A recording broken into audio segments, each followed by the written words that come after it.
Olá, Shalom, Shalom, estamos de volta para trazermos a leitura da quinta aliá da Parashá que estamos estudando essa semana, a Parashá Vayetze, que é a sétima porção das 54 porções de nossa bendita Torá.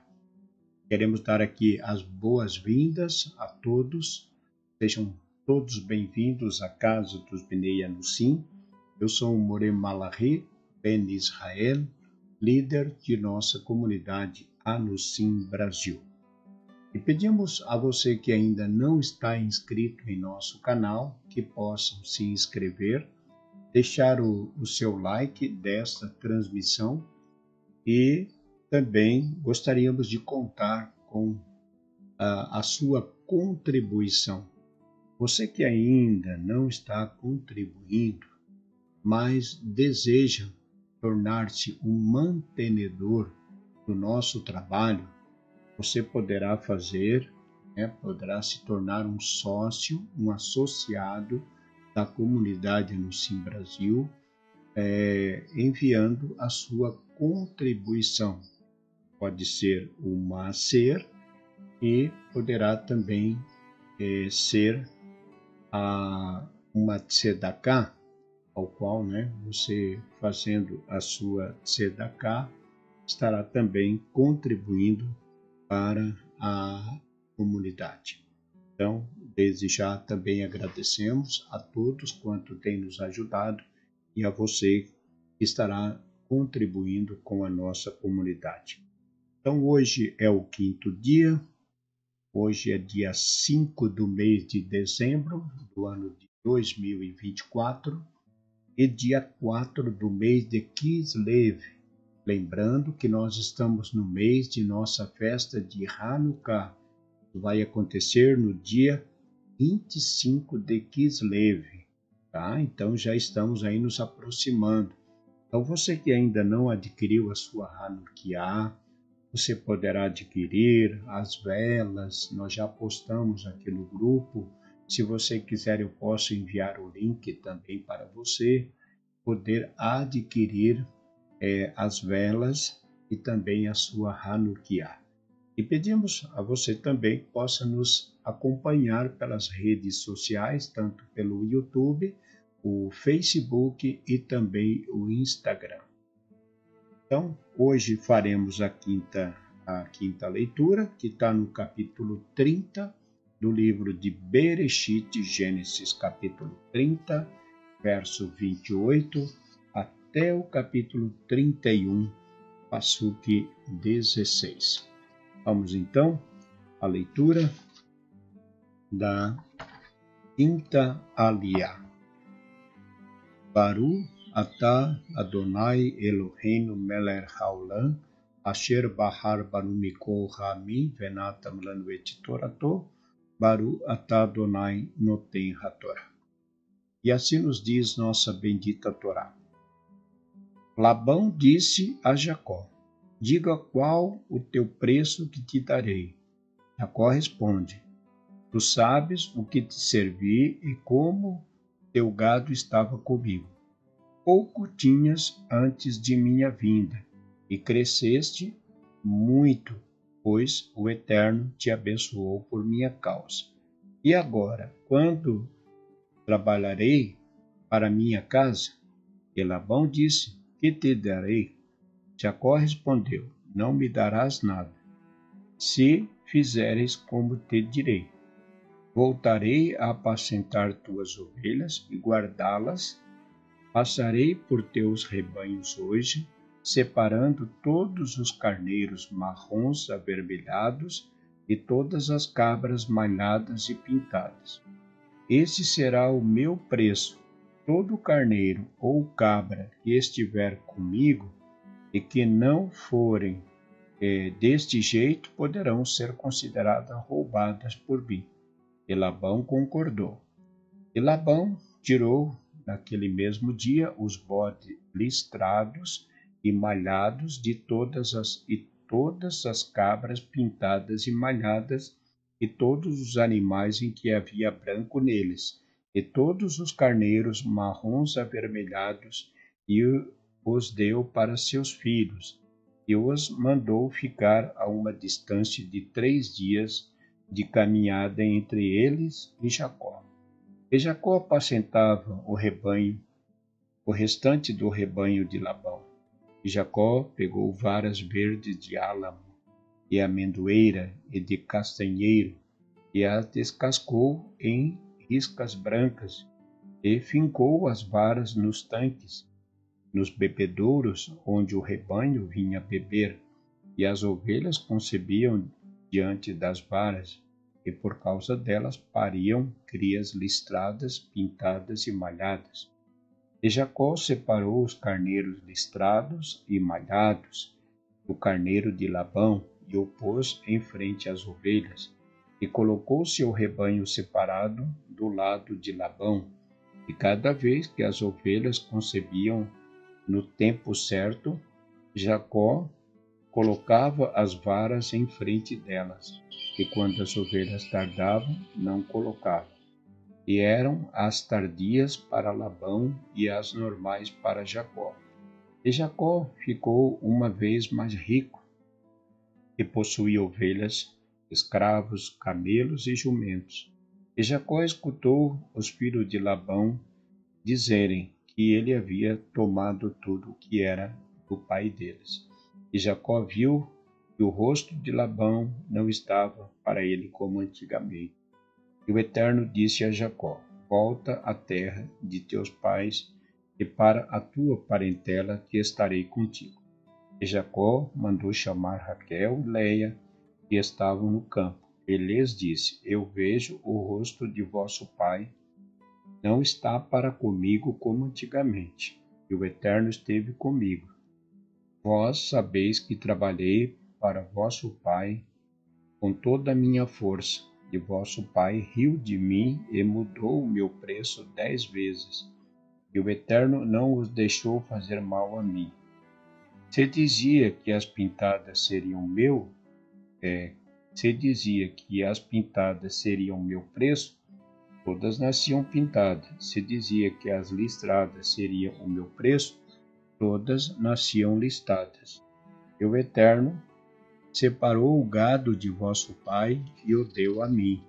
E, na hora do gado conceber, alcei meus olhos e vi em sonho que os bodes que cobriram o rebanho eram malhados, listrados e pintados. E um anjo do Eterno me disse no sonho: vê que todos os bodes que cobrem o rebanho são listrados, pintados e malhados, pois tenho visto tudo que Labão fez a ti. Eu sou o Eterno de Betel, onde me erigiste um monumento, onde fizeste uma promessa. Agora levanta-te, sai desta terra e volta à terra que nasceste. E Raquel e Leia responderam a Jacó: será que ainda nos restou algo da herança de nosso pai? Fomos consideradas estranhas por ele, que nos deu e consumiu nosso dinheiro? Toda a riqueza que o Eterno separou de nosso pai é nossa e de nossos filhos. E tudo o que o Eterno te disser, faze. Amém. Baru atah Adonai Eloheinu melech haolam, asher natan lanu Torah emet vehayo lana betochen. Baru atah Adonai noten hatorá. Quinta aliá, na leitura anterior, vimos que Raquel concebeu o filho a Jacó, José, o qual vem muitos anos depois, alguns anos, não tanto, Jacó já estava com 17 anos quando foi vendido para o Egito, Então, praticamente cerca de 17 anos depois, Jacó é levado para o Egito e ali na condição de um escravo. E passado mais alguns anos, José, torna-se governador do Egito.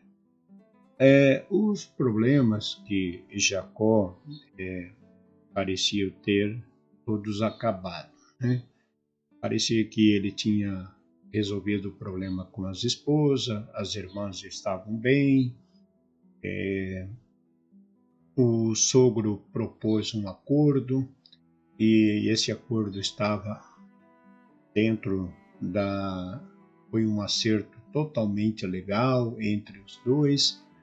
Jacó, na verdade, pede para ir embora, mas Labão, ele tenta segurar Jacó porque ele disse que reconheceu, de fato, Labão reconheceu que Deus o abençoara por intermédio de Jacó, né? Então, os problemas de Jacó, que aparentemente já estavam todos resolvidos, né? Quando seu tio e sogro percebe aí que ele começa a prosperar, ele fez um acordo. Jacó está sendo abençoado, Jacó está prosperando. Então, toda esse crescimento, esse prosperar de Jacó não foi algo agradável nem para Labão e nem para os seus filhos que o acusaram, né? Jacó agora passa a ser acusado também pelos filhos de Labão, disseram que Jacó estava enriquecendo de forma ilícita, né? E o próprio Labão também considerava que havia desonestidade da parte de Jacó. Bem, como nós temos falado, Jacó era um tzadik. E um tzadik é um homem justo. Ele não vai enganar ninguém. Jacó sempre fez propostas, sempre procurou fazer acordos e sempre cumpriu com os seus acordos. Todos os acordos que ele fez com Labão, ele cumpriu. Na verdade, quem não cumpria era o próprio Labão. Então, se Jacó fazia uma proposta de nascer os animais malhados, e os malhados ficavam com ele, e os animais que não malhados ficavam com Labão, e nasciam mais animais, ovelhas, cabras malhadas, Labão o acusava e ele estava sendo desonesto. Então, a coisa realmente tomou um rumo muito difícil, porque Jacó estava sendo acusado de um homem desonesto. E a Torá mesmo vai dizer que foram 10 vezes que Labão mudou, né, os acordos que foram feitos. Então, Labão faz uma negociação com Jacó e engana, acaba agora pelo seu trabalho prestado, né? Mas ele acaba enganando o próprio sobrinho. Então, Jacó, antes de aceitar as propostas, ele, como nós vimos aqui na Torá, ele sempre conversava com as suas duas esposas, ouvindo a opinião dela a respeito dessas propostas, né? Então, de maneira que é um grande exemplo, né? É um grande exemplo. Sempre é bom, né? Nos aconselharmos, conversarmos com a esposa sempre conversar com o seu marido, né? Então, essa atitude preserva o casamento, né? E ajuda nas negociações, porque dentro de qualquer negociação, a pessoa às vezes não consegue ver totalmente o que está por trás daquele negócio. Então, tendo uma pessoa junto, ela pode ver aquilo que o outro não viu. Então, ele sempre, quando ia tratar qualquer negócio com o seu sogro, ele sempre trazia a proposta para suas esposas e chegou ao ponto mesmo de ter que tratar com elas uma situação de deixar a terra de seus pais, porque Jacó realmente percebeu que Labão, o semblante dele, já não era como aquele que o havia recebido há mais de 20 anos atrás. Então, lá no início da Paraxá, nós vimos quando Labão recebe Jacó, o abraça, o beija como seu sobrinho, né? E agora, 20 anos depois, muda toda a história, né? Labão já acusa Jacó e até mesmo, né, nós vamos ver na última aliá que Labão tenta até mesmo tirar a vida de seu sobrinho. Então, isso para pessoas, esse tipo de atitude, o que ele fez foi uma atitude totalmente desonesta, né? Então, Jacó sempre,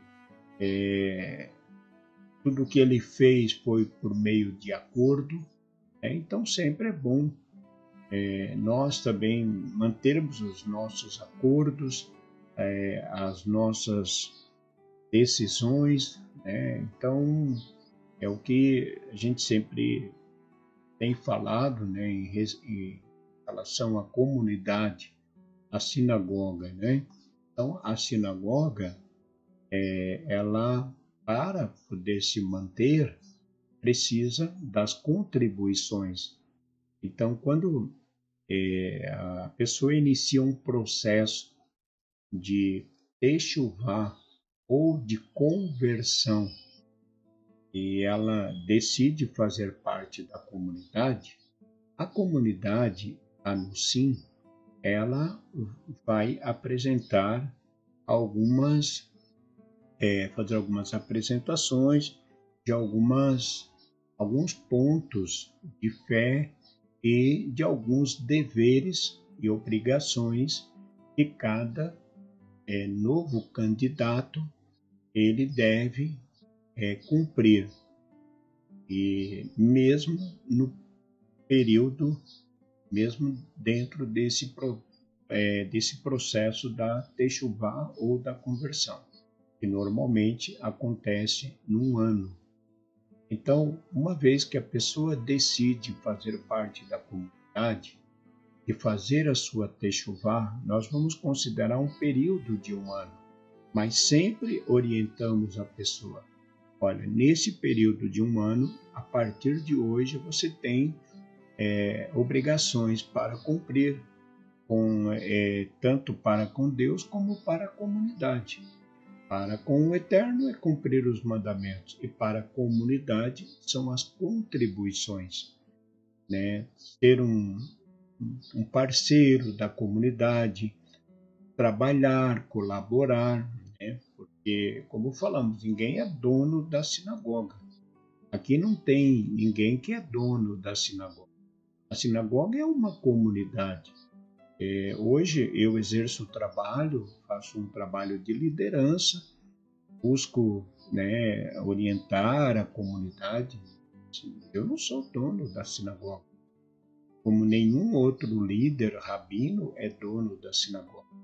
Apenas a gente administra a parte financeira, religiosa, as festas, e mais cada um tem as suas obrigações.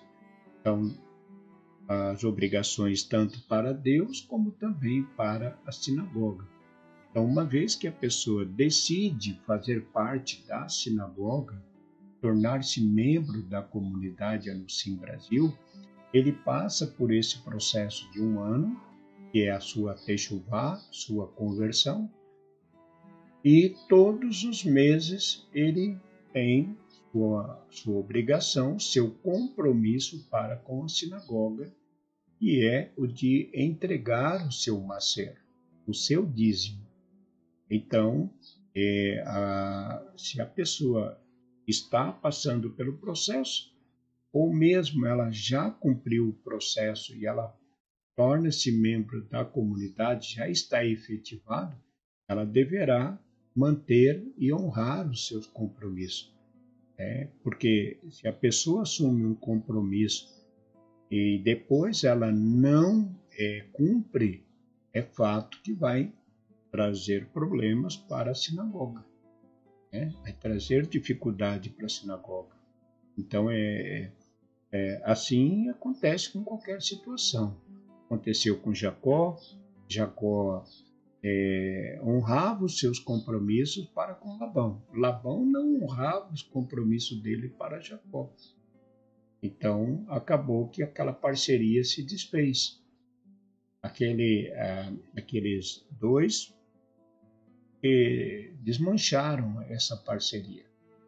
Então, a sinagoga é uma instituição, é uma organização formada por homens e mulheres que vêm rezar na sinagoga, que tem um espaço, um local chamado sinagoga para que ele possa rezar.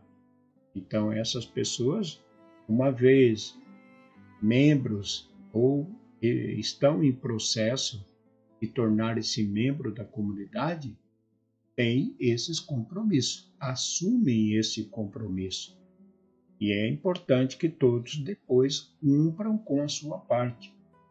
Caso contrário, a sinagoga vai enfrentar dificuldade, porque nós temos despesas, nós temos aluguel, temos internet, temos água, temos luz, imposto, e tudo isso um valor bastante alto. Então, os que não estão em processo de techuvá e nem em processo de conversão não estão comprometidos. Mas, se estão sendo beneficiados pela sinagoga, é nada mais justo também de contribuir, né? Então é isso que a gente pede, uma tzedakah. Mas se você também não tem para onde enviar, você não está enviando para nenhum lugar o seu maser, o seu dízimo, e você quer enviar o seu dízimo, você quer enviar para a nossa comunidade, porque você sente-se abençoado por Deus, você tem a oportunidade de rezar, de celebrar as festas junto com a comunidade, mesmo de forma virtual, então você poderá ou enviar a sua tzedakah ou o seu maser. Então, agora, quando você também decidir fazer a sua techuvá e tornar-se membro da comunidade, que é esse período de um ano, mesmo dentro desse período você tem compromisso, você assume um compromisso para com a comunidade de entregar todos os meses o seu maser e segue a vida, sempre, tá? Então, o que nós estamos vendo na Paraxá é que o fato de não ter dado certo aqui, nessa parceria entre tio e sobrinho, sogro e genro, foi que um quebrou. Um acabou quebrando a proposta que foi estabelecida. Ele fazia e ele mesmo quebrava. Então isso trouxe dificuldade a ponto que Jacó percebeu que a coisa não estava ficando boa e que ele então, conversando com as suas esposas, toma seus filhos e volta para a sua terra, porque o próprio Deus falou: volta para a tua terra. É isso então. Vamos seguir aí com a última aliada, né? E vamos concluir essa parte da vida de Jacó, nesse 21, 22 anos, né, que ele viveu na terra de Padã Arã. É isso? Desejo a todos, então, um ótimo dia, que o Eterno vos abençoe e vos guarde, vos livre de todo mal e de todo perigo. E se você quiser nos ajudar, enviar aí a sua tzedakah ou mesmo o seu macer, você poderá fazer através do Pix. A chave do Pix é anucimbrasilcristiúma@gmail.com. Anucim Brasil, conforme aparece aqui na tela, anucimbrasilcristiúma@gmail.com. Ok? E agradecemos desde já a sua contribuição. Que o Eterno abençoe a todos. Shalom Lekulam, Boker Tov, muito bom dia. Shalom, shalom.